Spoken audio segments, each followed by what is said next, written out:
제가 지난 여름 6월 한 달 동안 저희 아들들이 살고 있는 뉴저지를 방문했습니다. 다행히 이제 큰 아들네하고 작은 아들네가 둘이가 뉴저지의 한 동네에 차로 한 1, 2분 정도 되는 거리에 이렇게 같이 살아요. 늘 이렇게 흩어지질 않고 그 넓은 땅에서도 같은 동네에서 같이 서로 이제 집을 사가지고 살고 있는데, 주로 저는 잠은 큰 아들 집에서 잤습니다. 그 작은 아들은 침실이 다 2층에 있어서 계단을 너무 높아요. 계단을 오르내리는 게 그렇거든데, 큰 아들은 이제 1층에다가 저희 침실을 마련해줘서 좀 더 편안할 수는 있었습니다. 근데 그 큰 아들이 저한테 밤에 되면은 이렇게 부탁을 하더라고요. 지금도 아빠라고 부릅니다. 아빠, 좀 저 지하에 내려가서 지하실에서 혼자 자고 있는 손자 다빈이하고 좀 자줄 수 있어요? 이렇게 부탁을 해요. 그래서 그거 할 수 있지 하고 몇 차례 이제 먼저 자고 있는 손자 옆에 가서 팔도 베기도 하고 또 이렇게 옆에서 껴안기도 하고 이러면서 이제 잠을 청하면서 몇 차례 해봤어요. 근데 이게 잠을 자는데 뭐가 자꾸 간지러워요.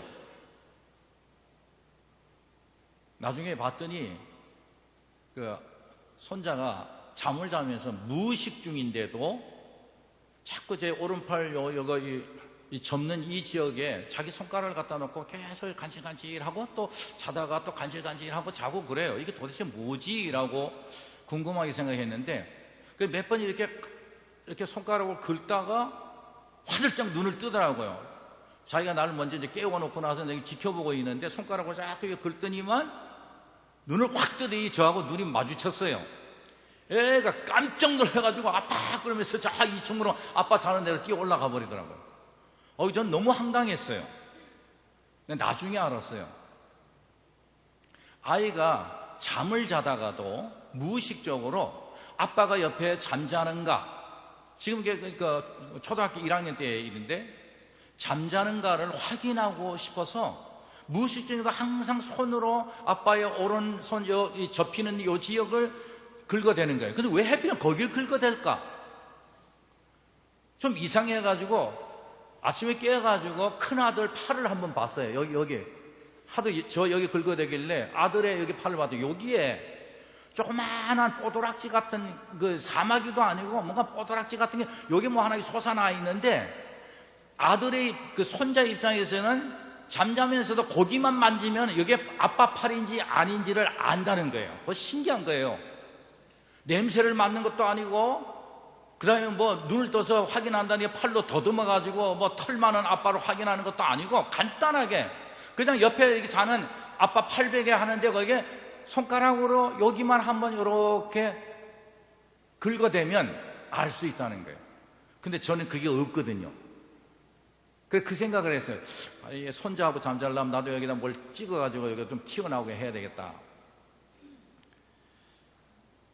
아이가 편안하게 잠을 자면서도 순간순간 아빠가 나와 함께 잠자는가, 아빠가 내 옆에 있는가,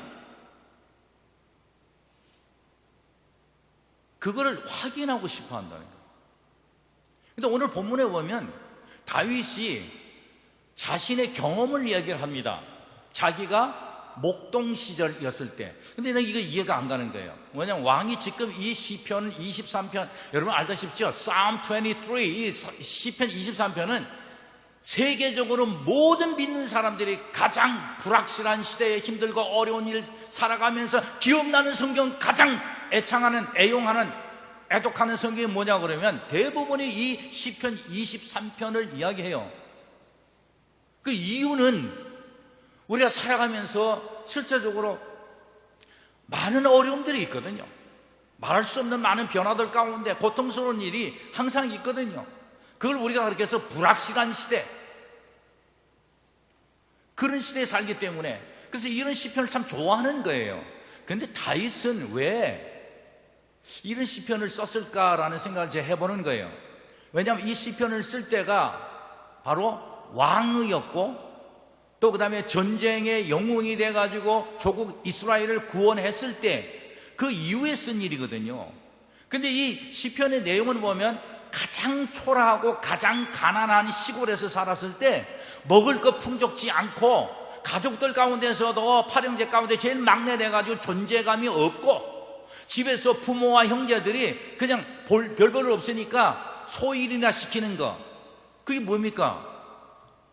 셰퍼딩, 목동이래요. 목동은 지금도 그렇고 그 당시에도 그렇고 3D 직종 가운데 하나입니다.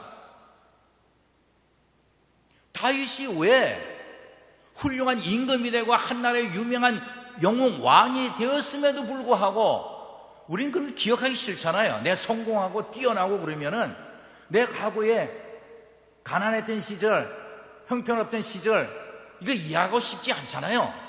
그럼 다윗은 그 얘기를 하는 거예요. 나 이런 사람이었다.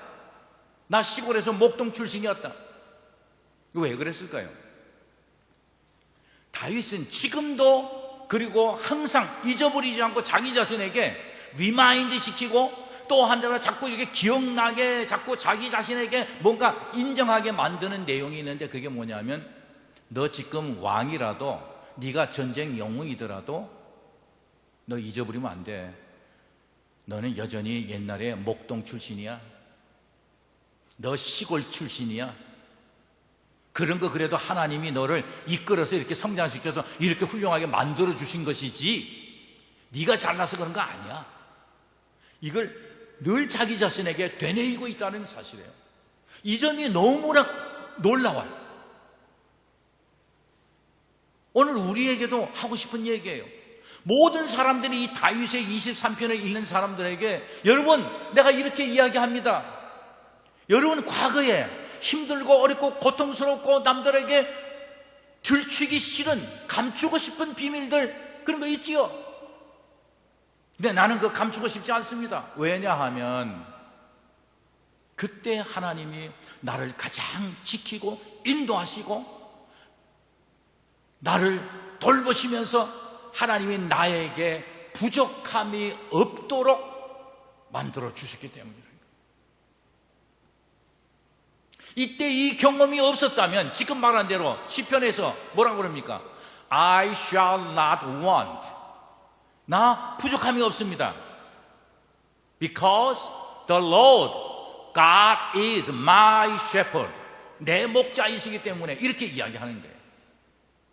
그래서 오늘 본문의 1절과 2절은 사실 두 개의 절이 아니라 하나의 소위 말하면 종속절로 연결되어 있는 거예요. 여호와 하나님, 창조주 하나님이 내 힘들고 어렵고 가난하고 어두운 시절에도 여전히 나를 지키고 함께 하셔서 나를 부족함 없게 하셨기 때문에 나는 과거를 부끄럽지 않게 얼마든지 이야기할 수 있다. 오늘 우리에게 그렇게 외치고 있는 겁니다. 자, 보십시오. 여러분, 저 자신도 제가 목사지만 내가 하나님하고의 관계 속에서 목사는 아니지 않습니까? 그죠? 하나님 앞에서 내가 목사입니까? 아니잖아요. 정말 하나님 앞에서는 여전히 실수와 허물이 많고 아무것도 아닌 존재일 뿐이에요. 근데 자꾸 이제 내가 하나님 앞에서도 목사로 아니면 학교에서 어떤 뭐로 이렇게 하나님 앞에 서는 경우가 들어있어요. 근데 다윗이 왜 임금인 왕인 자신을 양 아시잖아요. 양의 특성이 뭐냐면 잘 헤매요. 능력도 없고요. 냄새도 많이 나고요. 더 좋은 비유가 있을 텐데 왜 자신을 그렇게 비유했을까? 이거 왜냐면요, 나 자신을 가장 연약하고 무능력한 양으로서 나를 인정하지 않으면 결코 하나님은 능력 있는 분으로 인정하지 않는다는 거예요. 오늘 우리가 신앙생활을 하면서도 내가 어떤 직책을 갖고 지위가 높아지고 성공하고 많아지는 거, 이걸 우리가 하나님께 감사한다고 이야기하지만 어느 순간인가 그것 위에 올라서서 하나님하고 마치 무슨 대단한 것처럼 이렇게 여기기 쉽다는 거예요. 다윗이 그 시험에 빠지지 않으려고. 나는 양이다. 나는 헤매고 실수하고 넘어지고 보잘것없는 무능력한 양이다. 하나님과의 관계 속에서는 이 변함없는 진리를 늘 가지고 살았다는 얘기예요. 그럴 때만 하나님이 창조주여 능력이 많으시고 대단한 분이심을 인정하는 것이 된다는 거예요. 오늘 본문에서 보면 다윗이 왜 I shall not want, 왜 내가 부족하지 않다고 이야기하는지 그 근거 두 가지가 있습니다. 첫 번째 근거가 뭐냐면 내 부족을 채워주시는, 충만하게 하시는 분은 오직 하나님 외에는 할 수 없다는 거예요. 이게 바로 믿음이고 신앙입니다. 다른 분도 할 수 있어요. 다른 데서도 얻을 수 있어요. 다른 방법으로 나 성공할 수 있어요. 다른 것 가지고도 나 신앙생활 하나님 잘 믿을 수 있어요. 이게 아니라는 거예요. 다윗의 얘기는 뭐냐면 저는 하나님 외에는 내가 다른 거 안 찾겠어요. 하나님 외에는 다른 어떤 능력 있는 존재가 있더라도 나 그거 믿지 않습니다. 오직 하나님, 당신만을 믿고 따르겠습니다. 당신만이 나에게 충만하게 부족함 없이 채우시고 당신만이 나에게 필요한 것이 무엇인지 그 영역을 아십니다 하고 고백하는 거예요. 근데 이런 분이 있어요. 전에 한번 그 TV 프로에서 그 어머니들을 이렇게 모시고 와서 모자지간에 아니면 모녀지간에 일어났던 일들을 이야기하는데 한 가수가 제가 기억나는 게 백가 이름이 그러더라고요. 그 가수가 자기 어머니를 소개하는 이야기 하는데 교회 권사님이래요. 권사님들 많잖아요. 그런데 새벽 기도를 한 번도 안 빠지고 다니는 권사님이래요. 그 정도면은 우리가 대충 알잖아요. 얼마나 신앙심이 좋고 믿음이 있겠습니까? 그죠? 그렇게 이야기해놓고 그 아들이 뭐라고 그러는 줄 알아요? 근데요, 우리 엄마요, 새벽 기도 끝나면 점치러 가요. 저는 이 몇 년 전에 들은 얘기인데 제가 잊혀지질 않아요, 이 얘기. 처음에는 저게 가능할까 그랬는데 주변에 그런 분들이 너무 많아요. 그런 거죠. 그러니까 무슨 얘기야? 새벽 기도도 가서 덕 보고 점도 보러 가서 덕 보고 새벽 기도만큼만은 믿을 수 없다는 얘기죠. 하나님만은. 난 알아요. 왜 그러냐면 사람들이요, 하나님이 우리 기도하면 제깍제깍 무슨 답안지 가르쳐 주듯이 어디로 가라 뭐 해라 이렇게 안 하거든요. 점치는 사람처럼. 근데 어떤 때 보면 점치는 사람들이 시원스럽게 가르쳐 준다고요. 이거 아니면 저거니까. 다윗이 이야기하는 것은 바로 그것이 곧 하나님을 인정하지 못하는 거예요. 또 하나 있어요. 다윗이 어떻게 해서 나 부족하지 않습니다 라고 말하느냐면 또 하나 근거는 뭐냐면 하나님은 나에게 무엇을 베풀어 주실 때 꼭 필요한 것만 베풀어 주시고 채워 주시지, 그래서 하나님이 채워 주시거나 베풀어 주시지 않는 것은 나는 절대 기대하지 않겠다, 그 얘기입니다. 이것도 대단하지 않아요? 우리가 왜 다윗처럼 이렇게 하나님 나 당신을 믿습니다, 나 부족함이 없습니다 이렇게 말 못하는지 아세요? 우리에게 그 멘탈리티가 있는데 항상 부족하다, 난 뭔 좀 더 있어야 돼, 누구처럼 살려면 내가 더 벌어야 돼, 그리고 또 어떻게 해가지고 내가 좀 그 자리까지 가려면 나 더 있어야 돼. 이게 모든 사람들에게 있다는 거예요. 이게 있는 한에는 이걸 극복하지 못하는 한에는 항상 부족합니다. 항상 뭘 더 해야 되고 항상 제가 이거 이해하고 들으십시오. 가끔씩 제가 이렇게 집에 있다 보면은 그 TV 채널을 이렇게 틀면 말이에요. 보통 공영방송은 채널 5, 7, 9, and 11 이렇게 가잖아요. 그죠? 근데 그 사이사이에 짝수 채널 6, 8, 10, 12 이렇게 가면 그 뭐가 나와요? 예? 홈쇼핑 나오잖아요. 근데 여성들 얘기가 그렇다고 그래요. 궁금하대요. 이렇게 채널 5에서 7로 넘어갈 때에 6을 건너가지 않고 넘어가면 뭔가 잊어버린 것 같고 뭔가 뒤처진 것 같고 뭔가 좀 필요한 게 있을 텐데 하는 그런 느낌이 온다는 거죠. 그래서 이제 6으로 가고 또 8로 가고 이래서 그걸 유심히 보면 또 살만한 거 있고 그래서 필요하다고 생각하고 사고 또 그래 또 카드 긁었다가 또 나중에 보면은 별로 또 마음에 안 들고 또 반환 돌려주고 뭐 그렇게들 한다고 그래요. 결국 우리가 살아가면서 나 이제 됐어요. 나 더 이상 필요한 거 없어요. 이렇게 되는 지경은 없다는 거예요. 그러니 다윗이 말하는 나 이제 부족함이 없어요 라고 말하는 것은 내가 필요한 것이 나 없습니다. 다 있습니다. 하는 얘기가 아니라는 거예요. 나에게 지금 필요한 것이 있으면 하나님이 채워주실 것이고 그렇지 않은 것은 하나님 판단에 나에게 필요치 않기 때문에 하나님 주시지 않는다. 나 그렇게 믿겠다라고 하는 것이죠. 그러니 나 평안하다. 나 부족함이 없다. 왜요? 하나님 나 사랑하는 거 내가 아니까. 하나님이 날 변함없이 사랑하시는 거 알기 때문에. 그렇기 때문에 때로는 어때요? 저 경우에요.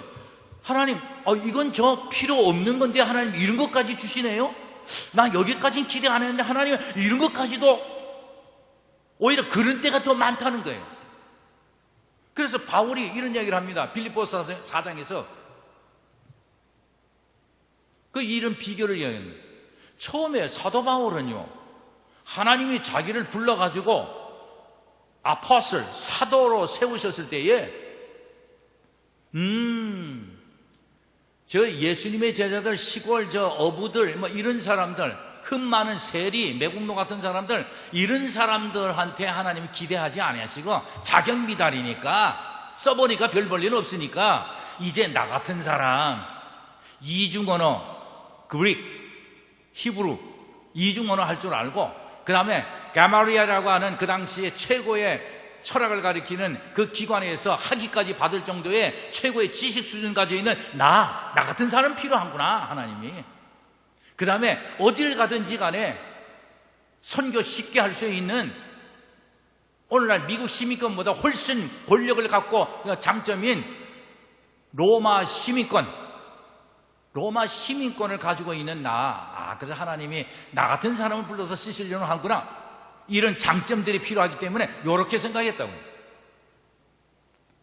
그러고서는 복음을 전하고 설교하고 아픈 자들 기도해주고 그러는데 자꾸 뒷골이 땡기고 응답이 안 일어나고 역사가 안 일어나는 거예요. 나중에 알고 봤더니 그렇게 계속 가니까 로마서 7장에서는 나 고통스러워. 나 도대체 이 사망의 골짜기에서 나 좀 벗어났으면 좋겠다. 아예 이럴 바에 아예 죽는 게 낫겠다.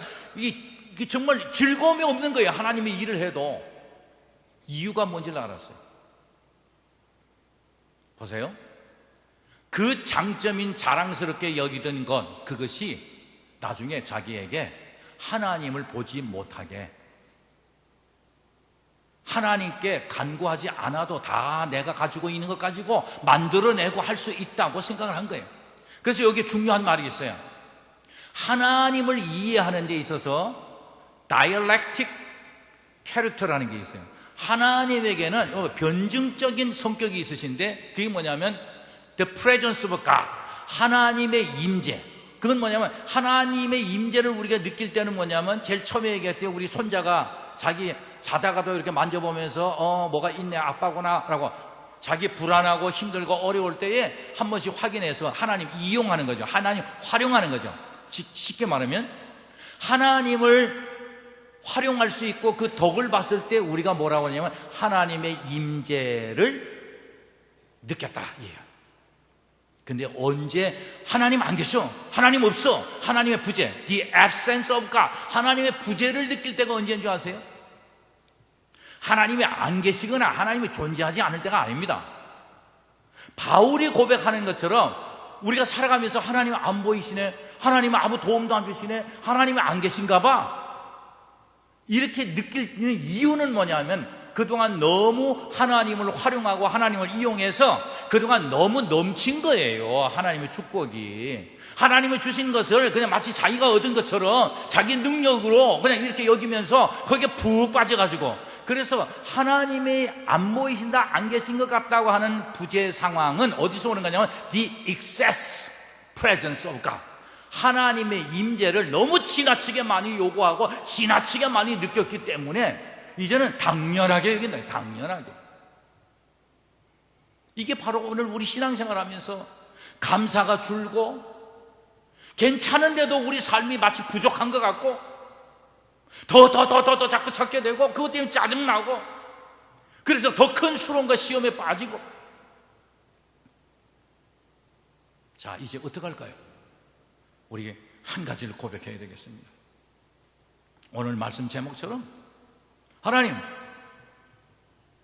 나 다른 것 안 찾겠습니다. 하나님만 찾죠. 내가 힘들고 어려워도 당신만을 찾겠습니다. 당신이 가지고 풍성함을 가지시고 나를 도우실 수 있기에 내가 다른 거 안 찾겠습니다. 딴 데 안 가겠습니다. 다른 거 구하지 않겠습니다. 저는 이것만으로도 대단한 믿음을 선언하는 것이라고 봅니다. 괜찮아요. 우리 새벽 기도를 1년 내내 빠지지 않고 우리 하지 않아도 그게 크게 문제되는 거 아닙니다. 그러고서도 전 보러 가는데 정말 하나님 원하시는 건 뭘까요? 다윗이 말하는 것처럼 하나님, 나 이제 다른 분 안 찾겠습니다. 내가 비록 좀 힘들고 좀 기다려야 되고 좀 불안하게 느껴져도 오직 하나님만을 기다리며 당신만 바라보겠습니다. 이게 바로 다윗이 경험했던, 그래서 I shall not want, 나 부족함이 없습니다. Because the Almighty God is my own shepherd.